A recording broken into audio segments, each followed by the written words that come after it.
Hay promesas que el dinero no puede borrar, y hay personas que, sin importar cuánto tiempo pase, nunca dejan de esperar. Mateo Reyes tenía 42 años, una fortuna que pocos podían imaginar, y un corazón tan cerrado que ni él mismo recordaba dónde había guardado la llave. Era el tipo de hombre que entraba a una sala y hacía que el silencio pesara. Los empleados cambiaban de corredor antes de que llegara. Los asistentes renunciaban después de 2 meses. Y nadie, absolutamente nadie, se atrevía a mirarlo directamente a los ojos. Pero ese día, todo cambió. Estaba de pie en el centro del salón enorme de su mansión en Medellín, con la corbata levemente aflojada y los ojos fijos en algo pequeño, algo insignificante para cualquier persona que pasara por ahí. Un anillo, hecho de alambre de cobre viejo y un pequeño pedazo de vidrio azul desgastado por el mar. Las manos de Mateo temblaron por primera vez en años, porque ese anillo no era cualquier anillo. Ese anillo era una promesa hecha en un patio polvoriento, entre 2 niños huérfanos de 8 y 10 años que no tenían nada más que ellos mismos y la palabra que uno le dio al otro. Cuando sea rico vuelvo, y cuando vuelva me caso contigo. Él lo juró, y ella nunca lo olvidó. La pregunta ahora era, ¿y él? Después de todo lo que construyó, después de toda la dureza que creó a su alrededor como una armadura, todavía existía dentro de Mateo Reyes el niño que hizo esa promesa. Quédate hasta el final, porque esta historia te va a demostrar que algunas promesas sobreviven a todo, al tiempo, al miedo y hasta al dinero. Mateo Reyes no había nacido rico. Había nacido en un colchón delgado, en una habitación compartida con otros 11 niños, en el hogar infantil San Vicente, ubicado en las afueras de Bogotá. Un lugar donde las paredes tenían humedad, las cobijas nunca eran suficientes para el frío de la madrugada, y la comida llegaba a la mesa con exactamente las porciones calculadas para que nadie muriera de hambre, pero tampoco nadie quedara satisfecho del todo. Crecer ahí te enseñaba cosas que ningún colegio enseña. Te enseñaba a leer el silencio de un adulto antes de que abriera la boca. Te enseñaba a guardar lo poco que tenías debajo de la almohada. Te enseñaba que el mundo no te debía nada y que si querías algo tenías que arrancárselo con las manos. Mateo aprendió todo eso antes de cumplir los 10 años.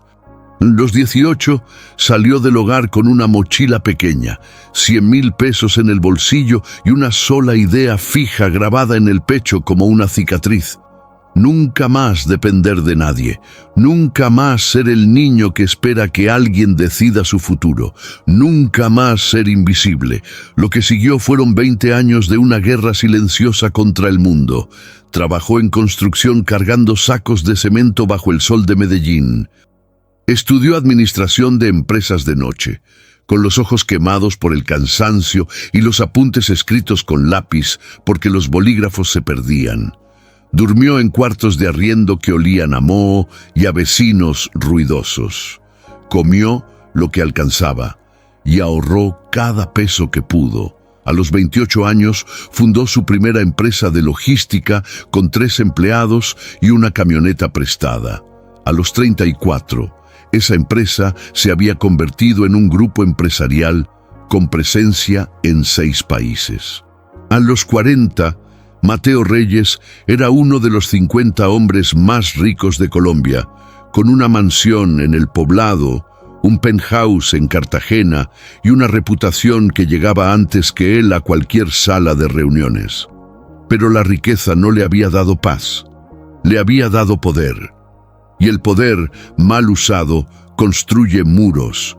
Su círculo cercano lo describía con palabras elegantes para evitar decir la verdad. Exigente, perfeccionista, de estándares muy altos. Pero los que habían trabajado directamente para él usaban palabras distintas cuando nadie de ese círculo escuchaba. Decían que era frío, que nunca sonreía de verdad, que miraba a las personas como si fueran piezas de un engranaje, útiles mientras funcionaran, reemplazables en cuanto fallaran. En los últimos 3 años, había despedido a 4 jefes de personal doméstico, a 12 empleados de limpieza y a 2 cocineros que habían sido recomendados por chefs con estrellas Michelin. Los motivos variaban. Una vez fue porque cambiaron el orden de los libros en su biblioteca.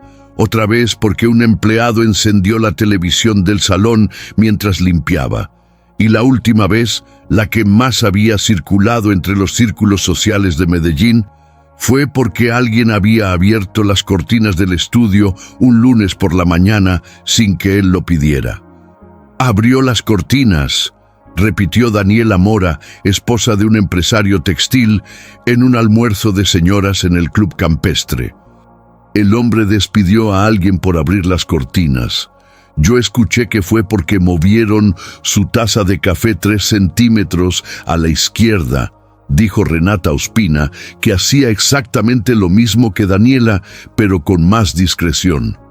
Lo que yo sé, dijo Gloria Patiño, bajando la voz como si fuera un secreto de Estado, es que ninguna agencia en Medellín quiere enviarle más personal. Tienen miedo de que los demanden por daños y perjuicios emocionales.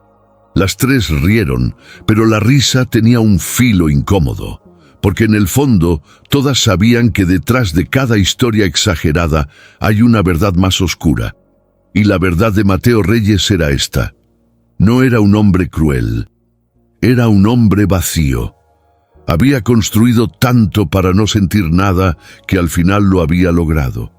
A 300 kilómetros de distancia, en una oficina pequeña, en el segundo piso de un edificio sin ascensor en el centro de Cali, una mujer llamada Isabel Fuentes estaba leyendo un expediente con el ceño levemente fruncido. Este es el 5º expediente que me llega sobre Mateo Reyes en lo que va del año, dijo, dejando la carpeta sobre el escritorio. Al frente de ella estaba sentada una mujer joven. Se llamaba Sofía Vargas, 29 años, cabello negro recogido en una trenza sencilla, uniforme gris que parecía diseñado específicamente para pasar desapercibido. Sus manos estaban cruzadas sobre el regazo con una calma que no era indiferencia, sino algo más profundo. La clase de calma que viene de haber aprendido a sobrevivir sin hacer ruido. ¿Qué hicieron mal los anteriores?, preguntó Sofía sin tocar la carpeta. Isabel se recostó en su silla. Existieron. Hizo una pausa. Mateo Reyes no quiere empleados, quiere fantasmas. Personas que hagan el trabajo sin ser vistas, sin ser escuchadas, sin dejar ninguna huella de que alguna vez estuvieron ahí. Y cada persona que hemos enviado ha cometido el mismo error: intentar ser útil de más, intentar ser notada, intentar ser humana. ¿Y entonces por qué sigue buscando personal?, preguntó Sofía. Porque sigue buscando algo, respondió Isabel, y no aclaró qué era ese algo. Sofía miró la carpeta por primera vez. La abrió despacio. Fotografías de una mansión enorme en el poblado, con jardines impecables y paredes de vidrio que reflejaban el cielo. Un perfil de Mateo Reyes, 42 años, soltero, sin hijos registrados, origen desconocido antes de los 18 años. Un expediente de hogar infantil con el sello de confidencialidad del Estado. Sofía dejó de respirar por un segundo. Cerró la carpeta. ¿Cuánto paga?, preguntó, con la voz completamente tranquila. Isabel nombró una cifra. Los ojos de Sofía no cambiaron de expresión, pero sus dedos apretaron levemente el borde de la carpeta. Lo acepto, dijo. Mientras extendía la mano para firmar el contrato, la manga de su uniforme se corrió unos centímetros hacia arriba. Isabel vio algo en su dedo, un anillo extraño, alambre de cobre retorcido a mano alrededor de un pequeño trozo de vidrio azul, desgastado y suave como una piedra de río. Isabel no dijo nada. Algunas cosas no eran asunto suyo. Pero mientras Sofía salía de la oficina con la carpeta bajo el brazo, Isabel se quedó mirando la puerta cerrada con una sensación que no supo explicar. Como si acabara de ser testigo del inicio de algo que iba mucho más allá de un simple contrato de trabajo. La mansión de Mateo Reyes en el poblado no era una casa, era una declaración. 3 pisos de concreto, acero y vidrio que se extendían sobre una ladera con vista a las luces de Medellín. Jardines perfectos que un equipo externo mantenía 2 veces por semana sin pisar el interior. Una piscina que Mateo nunca usaba pero que siempre estaba limpia. Una cocina equipada con electrodomésticos que costaban más que los apartamentos donde había vivido de niño y que la mayoría de las veces permanecían fríos y sin uso. Era una mansión construida para impresionar, no para habitar. Sofía llegó a las 5:30 de la mañana del primer lunes. La niebla de noviembre cubría las laderas del valle como una manta gris, y la mansión surgía entre la neblina como algo sacado de un sueño inquieto. Sofía se quedó un momento en la entrada, mirando la fachada sin moverse. No era miedo lo que sentía, era algo más difícil de nombrar. Entró por la puerta de servicio con la llave que le había entregado Isabel. Lo primero que notó fue el desorden. No el desorden caótico de alguien descuidado, sino el desorden específico de alguien que vivía solo y nunca había aprendido que un hogar necesita cuidado. Platos apilados en el lavaplatos. Una chaqueta costosa tirada sobre el espaldar de una silla del comedor. 3 vasos de agua a medio tomar distribuidos en distintas superficies del salón, como si Mateo empezara a beber y olvidara que ya había empezado. Y velas de vainilla por todas partes. Algunas a medio consumir, otras sin encender, distribuidas sin ningún criterio por el salón y el pasillo. Sofía las miró un momento. Luego fue directamente al cuarto de almacenamiento y buscó hasta encontrar lo que necesitaba. Una caja a medias de velas de cedro, empujada hacia el fondo de un estante como si alguien hubiera intentado hacerlas desaparecer. Las sacó con cuidado. Las colocó exactamente donde habían estado antes, midiendo con la vista las marcas circulares que habían dejado sobre las superficies, igualando los niveles de cera con los anillos de humedad en la madera. No dejó rastro del cambio. Simplemente restauró lo que debía estar. Después, se quitó los zapatos en la entrada y los reemplazó por unos calcetines gruesos de lana que había traído en la mochila. Sus pasos sobre el parqué de madera eran completamente silenciosos. Se movía por los espacios como el agua alrededor de las piedras, sin esfuerzo, sin resistencia, sin dejar huella. Estudió la iluminación. Las luces LED del techo eran blancas y frías, el tipo de luz que cansa los ojos después de 2 horas y que convierte cualquier espacio en algo parecido a una sala de espera médica. Sofía accedió al panel de control inteligente de la mansión, que había revisado en el manual técnico que Isabel le había enviado la noche anterior, y ajustó la temperatura del color habitación por habitación. Blanco frío a ámbar cálido. Intensidad reducida un 20% en el estudio y la sala principal. La diferencia fue inmediata. La mansión dejó de parecer un museo y empezó a parecer algo que, con tiempo y cuidado, podría convertirse en un hogar.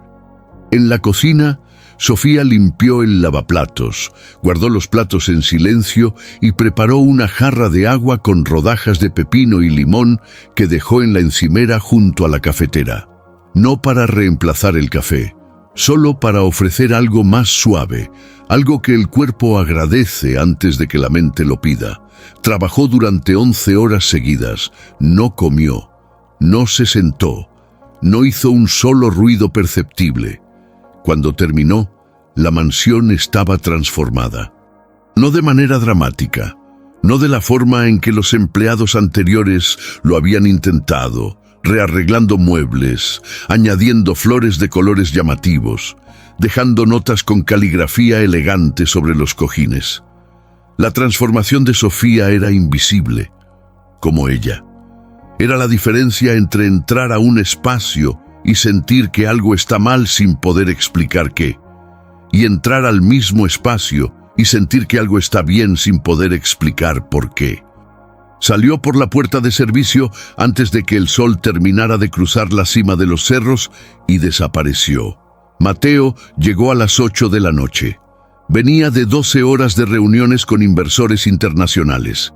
Traía la corbata en la mano, no en el cuello, porque en algún punto del camino había decidido que la corbata era el enemigo.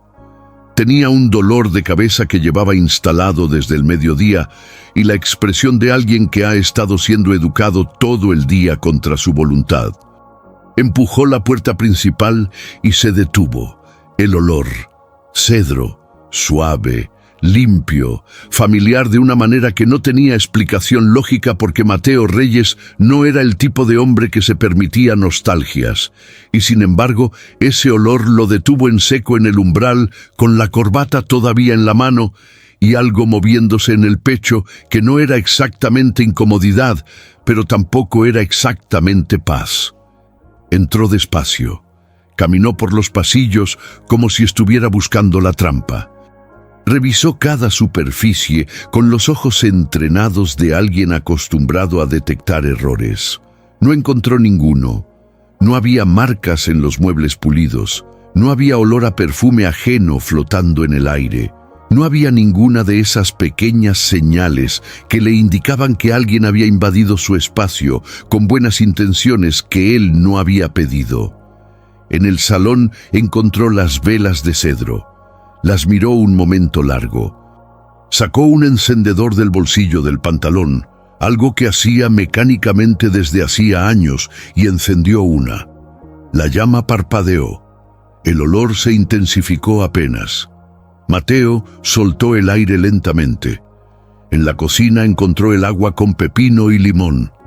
La miró con la misma expresión con la que un hombre mira algo que no entiende, pero que tampoco le molesta. La tomó, la bebió en 3 tragos, dejó el vaso sobre la encimera. Esa noche, por primera vez en meses, Mateo Reyes se quedó dormido en el sofá sin necesitar nada, sin el vaso de whisky de costumbre, sin las pastillas que su médico le había recomendado con cada vez menos disimulo, sin la televisión encendida como ruido de fondo para no escuchar el silencio de la mansión. Se quedó dormido mirando la llama de la vela de cedro moverse despacio en la oscuridad.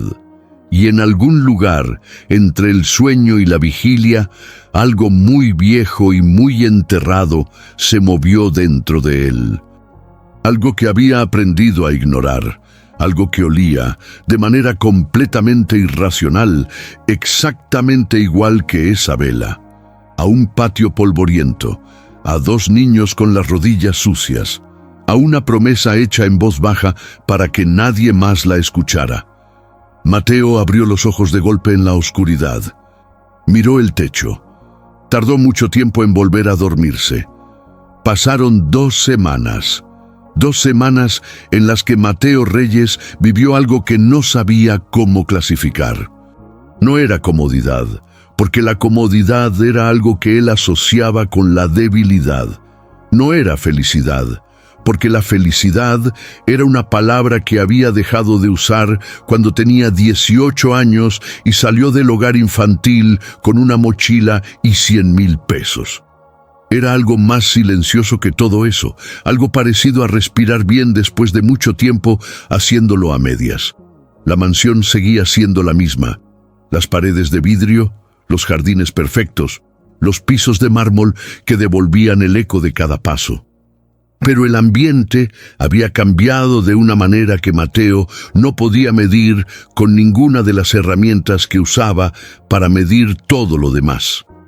No era un cambio que se viera, era un cambio que se sentía. Y eso, precisamente eso, era lo que lo inquietaba. Porque Mateo Reyes no confiaba en lo que no podía medir. La evidencia de la presencia de Sofía estaba en todas partes. Las camisas perfectamente planchadas que aparecían en el armario sin que él las pidiera. Las flores blancas que llegaban los martes a la mesa del comedor y desaparecían antes de marchitarse, reemplazadas por otras igual de frescas sin que nadie anunciara el cambio. El café listo exactamente a las 6:47 de la mañana, temperatura perfecta, sin una sola vez de retraso ni de anticipación. Pero la mujer en sí misma era invisible, y eso empezó a desesperarlo de una manera que no quiso admitir ni consigo mismo. Comenzó a poner trampas. No lo llamó así porque Mateo Reyes no era el tipo de hombre que admitía estar haciendo algo que no tenía una justificación racional. Lo llamó verificación, control de calidad, supervisión del servicio contratado. El primer lunes llegó a casa 2 horas antes de lo habitual. Eran las 6 de la tarde cuando su chofer frenó frente a la mansión y Mateo entró sin hacer ruido, dejando la puerta principal abierta, apenas lo suficiente para no producir el sonido metálico del seguro. Recorrió el primer piso en silencio. Nada, la cocina limpia, las velas encendidas, el café apagado porque ya había pasado su hora. Ningún rastro de presencia humana reciente más allá del trabajo perfectamente ejecutado. Subió al segundo piso. Los pasillos estaban vacíos, las habitaciones inmaculadas. Sofía ya no estaba. El segundo jueves se quedó trabajando desde casa sin avisarle a nadie, instalado en su estudio con el portátil y la determinación de atraparla en el acto de existir. Estuvo 3 horas revisando reportes financieros con un ojo en la pantalla y otro en la puerta. No escuchó nada, no vio nada. Pero cuando bajó a buscar agua a la cocina al mediodía, encontró el almuerzo sobre la encimera. Un plato tapado con un bowl de sopa al lado todavía con vapor, caliente recién puesto. Miró hacia todos lados. El pasillo estaba vacío. La puerta de servicio cerrada. Era imposible. Había estado en el piso de arriba todo el tiempo. Mateo se quedó mirando el plato durante 1 minuto completo. Luego se sentó, porque las piernas le habían tomado la decisión antes que la cabeza, y comió en silencio. Era una sopa sencilla, caldo de pollo con demasiada pimienta y poca carne. No supo por qué eso le generó un nudo en la garganta. La tercera trampa fue diferente, más calculada. Esa semana, Mateo dejó un libro sobre la mesa de centro del salón antes de salir. No era un libro cualquiera.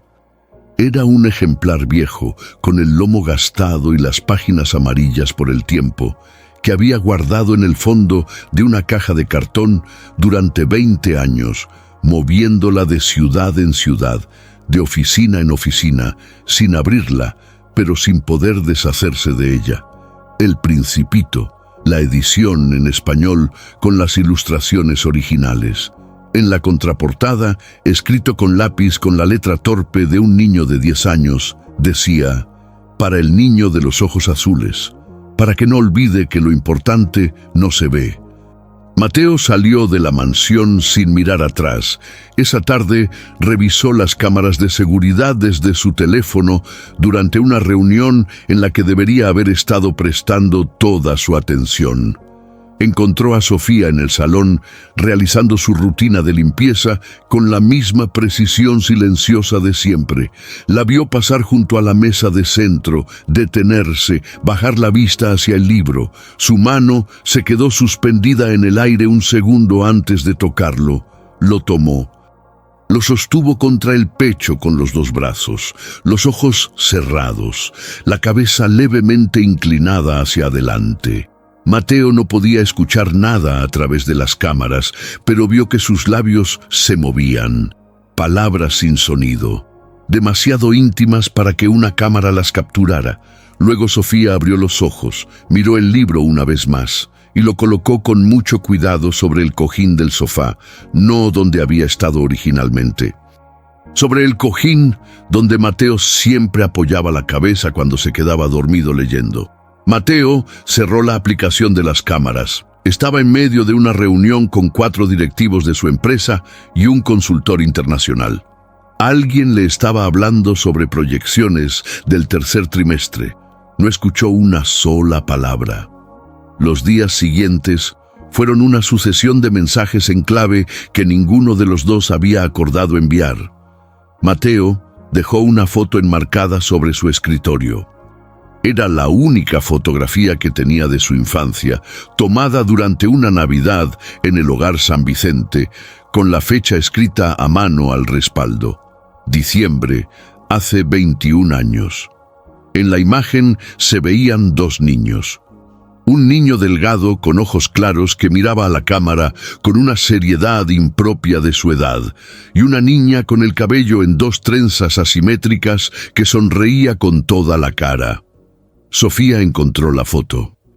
La estudió durante tanto tiempo que Mateo, mirando la cámara desde su oficina, tuvo que soltar el teléfono y caminar hasta la ventana para calmarse. Cuando volvió a mirar, la foto estaba en su mesita de noche, inclinada hacia el lado donde él dormía.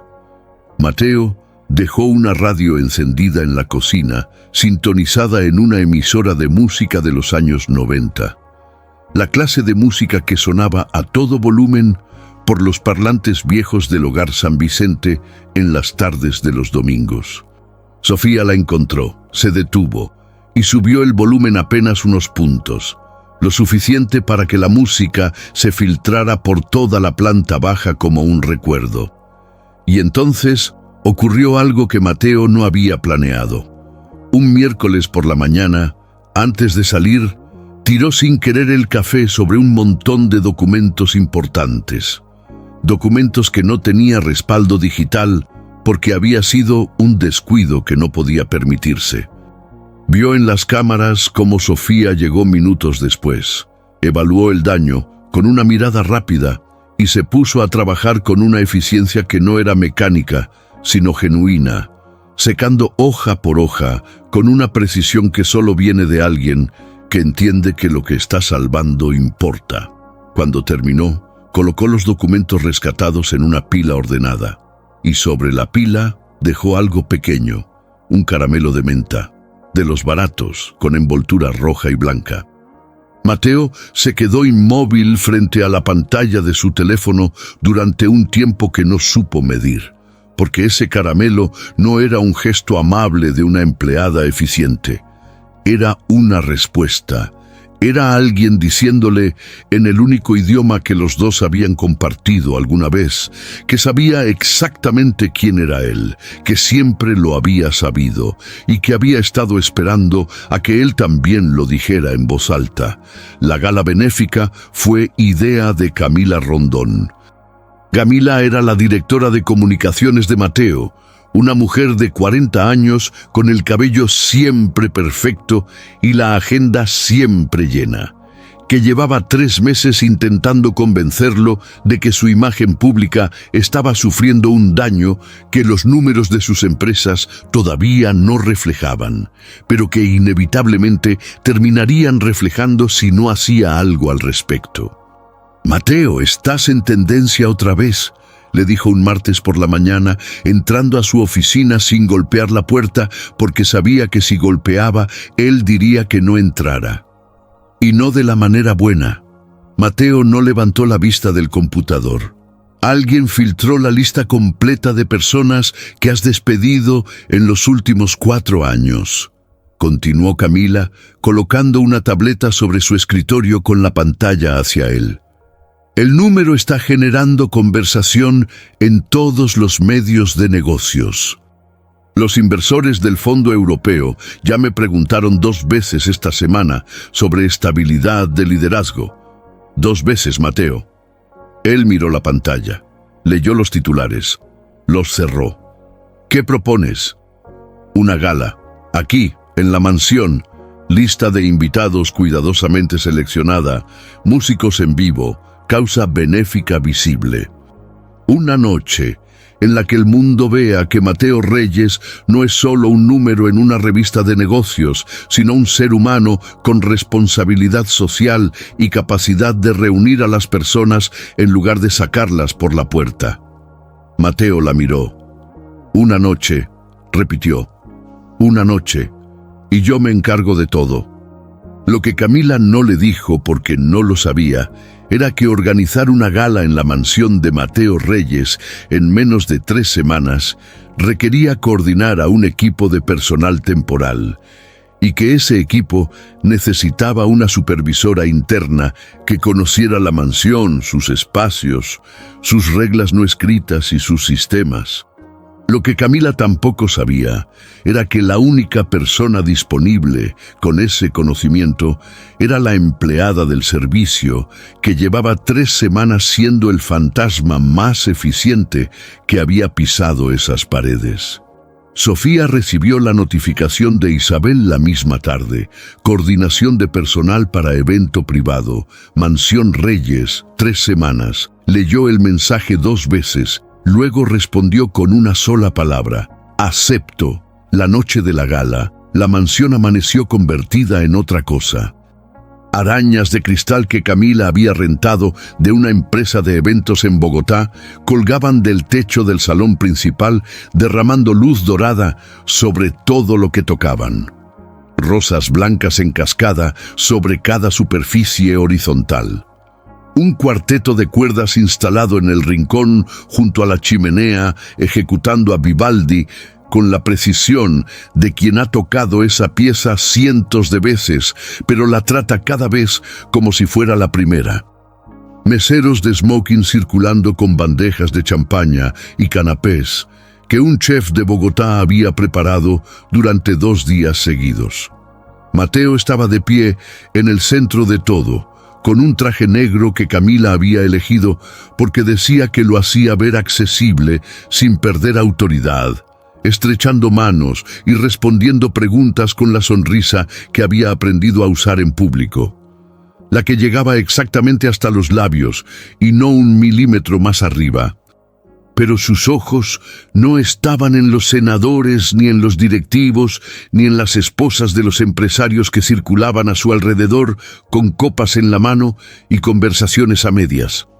Sus ojos recorrían los bordes del salón, los pasillos, los espacios entre las personas, buscando una figura pequeña con uniforme gris y cabello recogido en una trenza.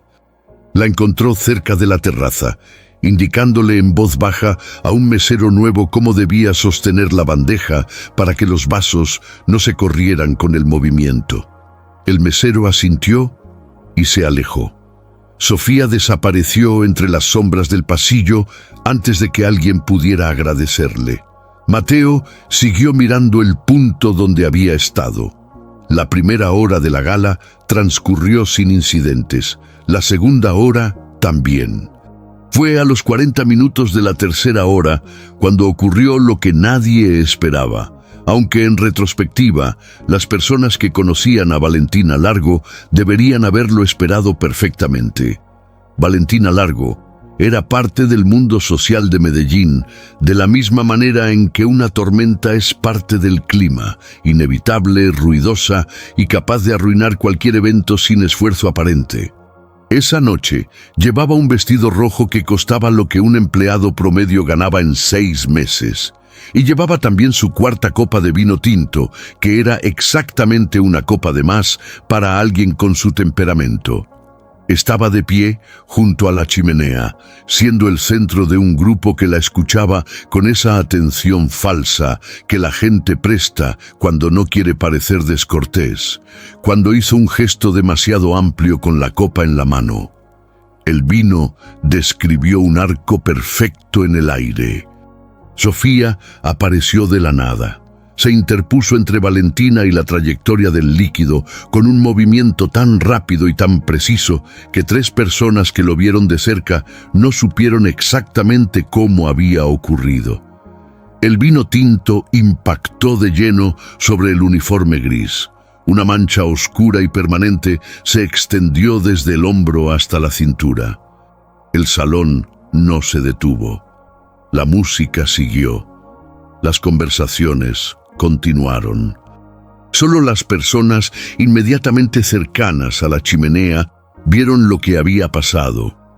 Valentina Largo bajó la copa vacía y miró a Sofía con una expresión que pasó en menos de 2 segundos de la sorpresa a la irritación y de la irritación a algo más frío y más calculado. «Qué torpe», dijo, con una voz que no necesitaba ser alta para cortar. «Señora, le pido disculpas», respondió Sofía. Su tono era tranquilo, sus manos quietas a los lados del cuerpo manchado. «¿Disculpas?». Valentina soltó una pequeña risa que no tenía nada de humor. «Arruinaste mi velada. ¿Tienes idea de cuánto vale este vestido?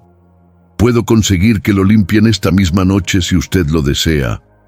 «Lo que yo deseo», dijo Valentina, elevando levemente la voz, porque había notado que algunas personas cercanas estaban mirando y la audiencia siempre la animaba, «es entender cómo es posible que alguien tan incompetente esté trabajando en un evento de esta categoría».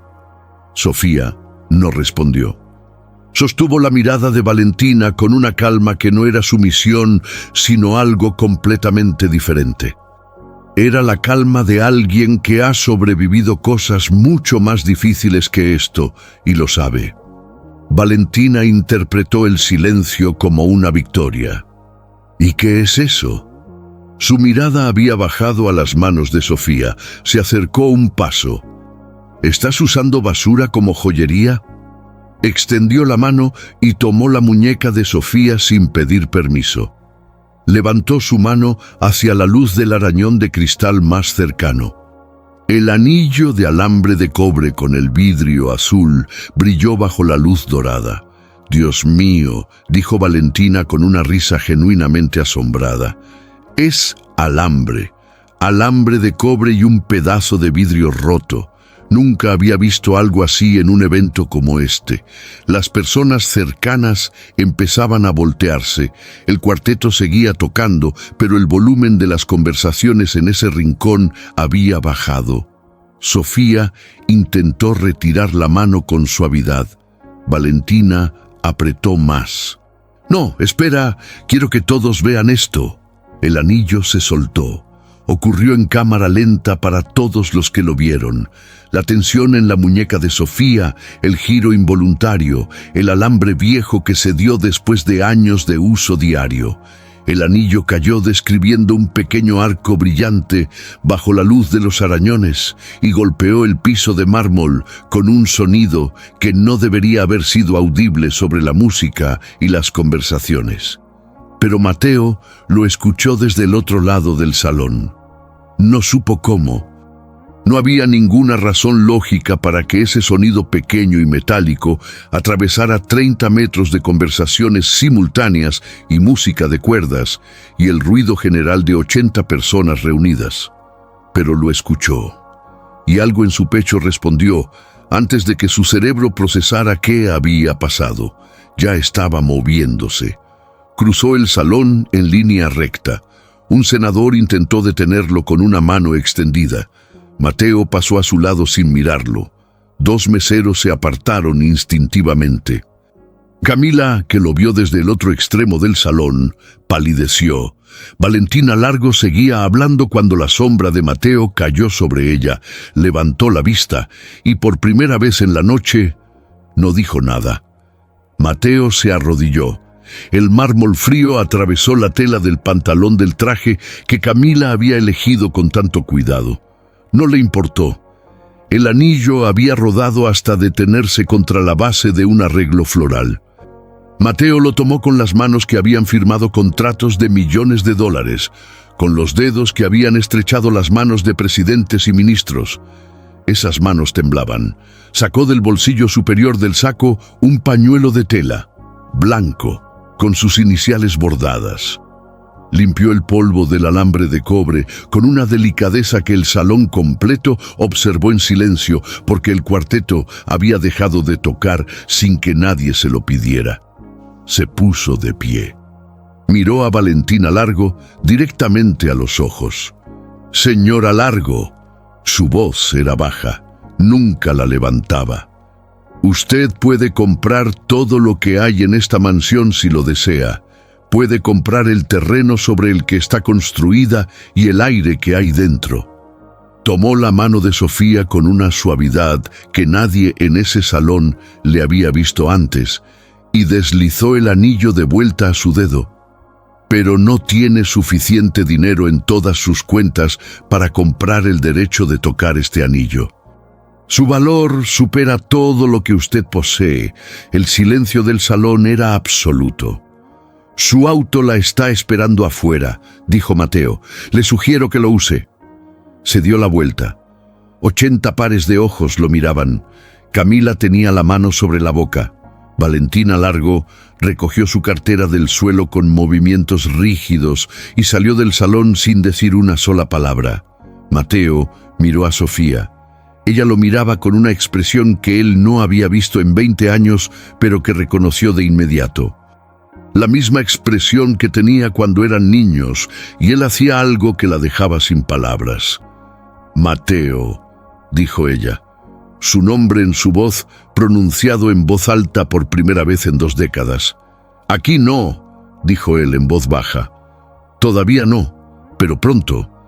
Soltó su mano y se dio la vuelta hacia el salón que lo estaba mirando. «El cuarteto puede continuar», dijo con la voz de siempre, la voz de hombre de negocios, la voz que no dejaba espacio para preguntas. El cuarteto continuó. Pero nada en esa mansión volvió a ser exactamente igual. Sofía se fue antes del amanecer. No empacó mucho porque no había traído mucho. Su mochila, sus calcetines de lana, el manual técnico de los sistemas de la mansión que devolvió doblado sobre la encimera de la cocina, y una carta, escrita a mano, con la letra pequeña y ordenada de alguien que ha aprendido a ocupar poco espacio en el mundo. La dejó en el mismo lugar donde siempre dejaba el agua con pepino y limón. «Señor Reyes, le pido disculpas por cualquier inconveniente que mi presencia haya causado. El anillo que usted reconoció perteneció a un niño que conocí cuando éramos pequeños. Lo hizo para mí en el patio del Hogar San Vicente con alambre de cobre y un pedazo de vidrio que yo le di. Me lo regaló con una promesa que ninguno de los dos debería haber cargado tanto tiempo. No vine aquí a cobrar esa promesa. Vine porque necesitaba trabajo y creí que podía hacerlo bien. Me equivoqué al pensar que podía estar cerca sin que las cosas se complicaran. Le deseo todo lo bueno. Usted se lo merece más de lo que cree. Sofía». Mateo leyó la carta 3 veces de pie en la cocina, con el café enfriándose a su lado. La dobló. La guardó en el bolsillo interior del saco. Fue hasta la pared, tomó el teléfono y llamó a su asistente. «Necesito la dirección del expediente de personal de Sofía Vargas. Ahora». Hubo una pausa breve al otro lado de la línea. «Mateo, son las 5:15 de la mañana. Lo sé. La dirección. Vivía en el barrio Aranjuez, un edificio de 4 pisos sin ascensor a 3 cuadras de una avenida principal». Mateo conocía ese barrio. Lo conocía porque había vivido en un barrio exactamente igual durante los primeros años después de salir del hogar, cuando el dinero alcanzaba para el arriendo y para comer, pero no para las 2 cosas al mismo tiempo. Llegó en su camioneta. No el auto blindado que usaba para las reuniones, no el sedán con chofer que Camila reservaba para los eventos públicos. La camioneta gris con el parabrisas rayado que había comprado con el primer dinero que ganó y que había guardado en el garaje de cada mansión que había habitado desde entonces, sin poder explicar por qué. Estacionó frente al edificio y esperó. 3 horas después, Sofía salió por la puerta principal cargando una bolsa de tela. Llevaba ropa diferente al uniforme. Jeans oscuros, una chaqueta de lana azul, el cabello suelto sobre los hombros, sin la trenza, sin el uniforme gris, sin nada que la definiera como empleada de nadie. Se detuvo cuando vio la camioneta. Se detuvo cuando vio a Mateo apoyado en el capó con los brazos cruzados y la corbata ausente porque eran las 8 de la mañana de un jueves y no había ninguna reunión que justificara una corbata. Durante un momento largo, ninguno de los dos habló. El barrio seguía su ritmo a su alrededor. Una señora sacó a pasear un perro pequeño. Un bus pasó ruidoso por la avenida. Un niño cruzó corriendo con una mochila del colegio que era casi más grande que él. «¿Sabías quién era yo?», dijo Mateo finalmente. No era una pregunta. «Desde el primer día», respondió Sofía. Su voz era tranquila. No había drama en ella, no había acusación, no había nada que no fuera la verdad dicha en voz directa. «¿Por qué no dijiste nada?». Sofía lo miró un momento antes de responder.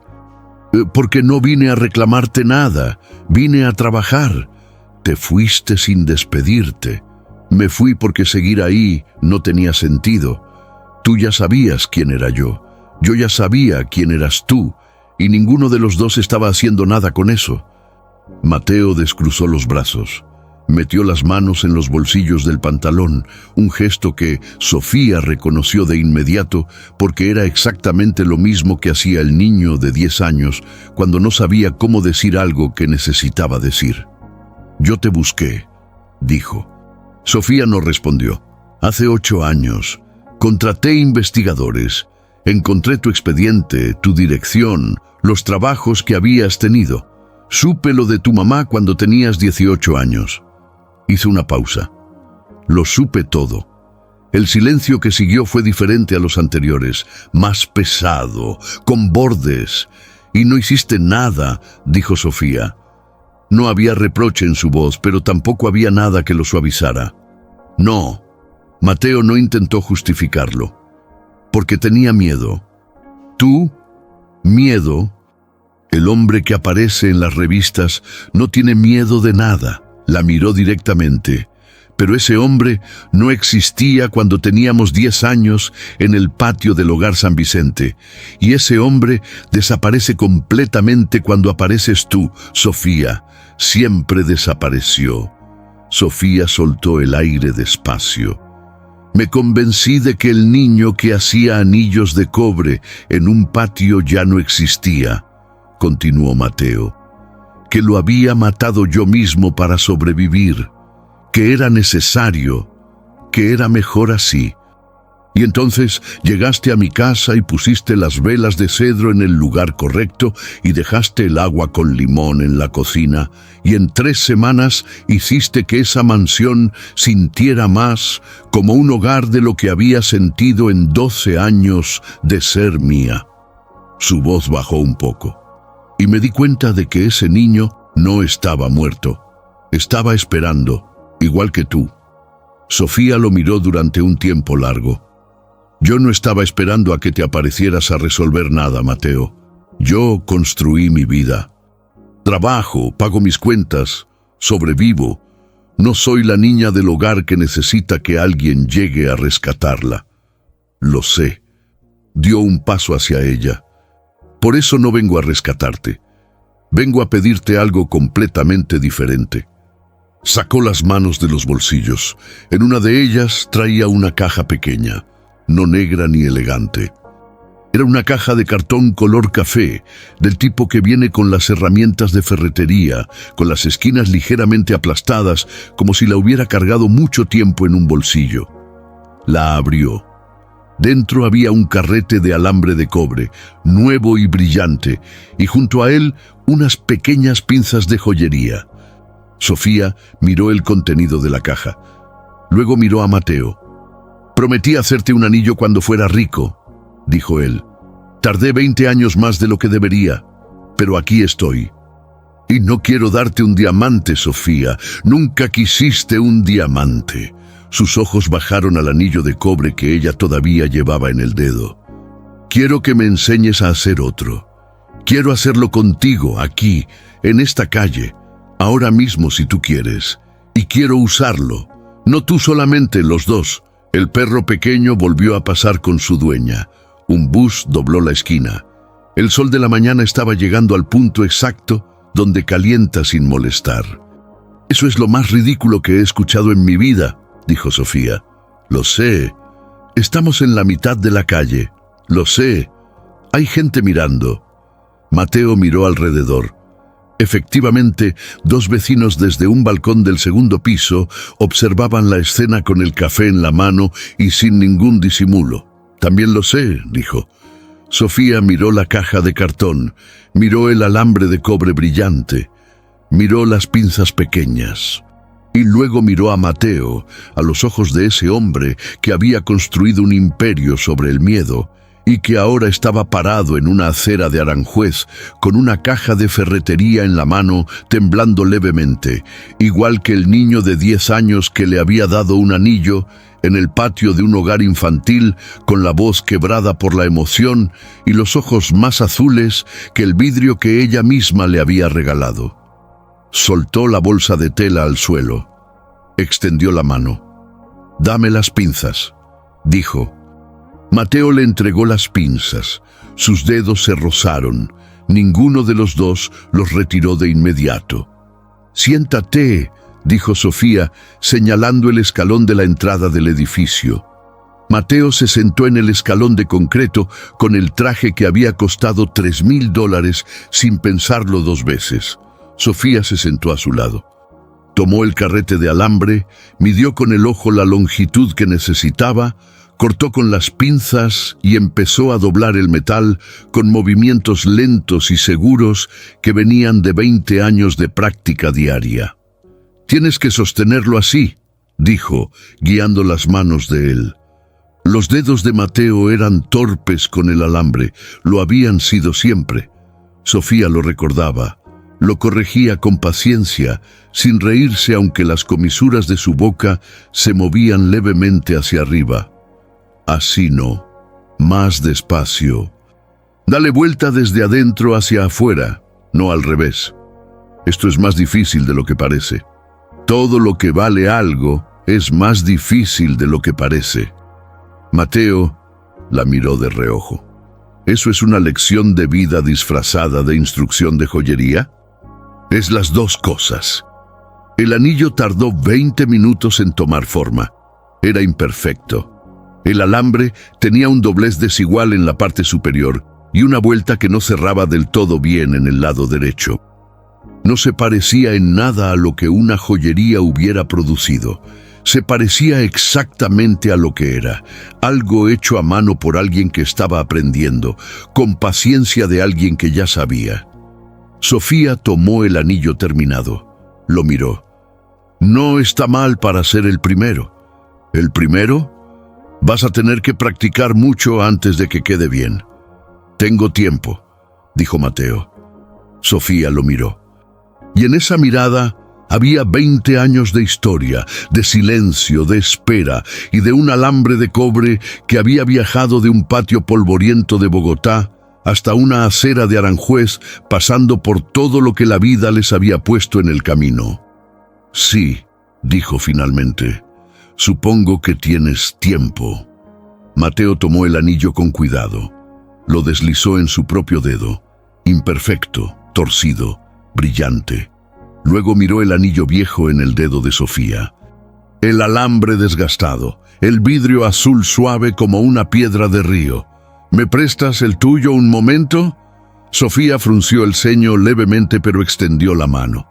Mateo tomó el anillo viejo con 2 dedos, con el mismo cuidado con el que lo había recogido del piso de mármol la noche anterior, y lo sostuvo a la luz de la mañana.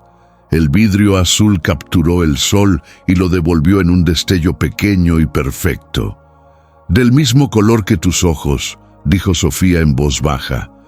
Las mismas palabras que había dicho una niña de 8 años en un patio de un hogar infantil, hace una vida entera. Mateo la miró. «Cásate conmigo», dijo, sin rodeos, sin preparación, sin el discurso que Camila hubiera redactado si le hubieran avisado. No porque te lo prometí cuando éramos pobres, sino porque eres la única persona en el mundo con la que quiero aprender a hacer cosas que no sé hacer. Y hay muchas cosas que no sé hacer, Sofía. muchas más de las que aparecen en cualquier revista.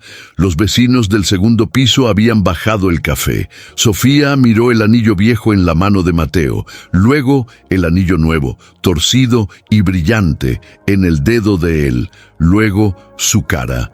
Esa cara que conocía desde que tenía 8 años y que el tiempo había endurecido por fuera sin terminar de cambiar por dentro. «Primero aprende a hacer el anillo bien», dijo. «Es un sí, una pausa. Es un mientras tanto». Mateo sonrió. Una sonrisa real, de las que no usan los labios solamente, sino toda la cara, de las que no había mostrado en público en más años de los que podía contar. Sofía la reconoció de inmediato porque era exactamente la misma que el niño del patio tenía cuando ella le daba la razón en algo. Le devolvió el anillo viejo. Ella lo deslizó de vuelta en su dedo. Los 2 anillos, el viejo y el nuevo, el desgastado y el brillante, estaban ahora en manos distintas de la misma historia.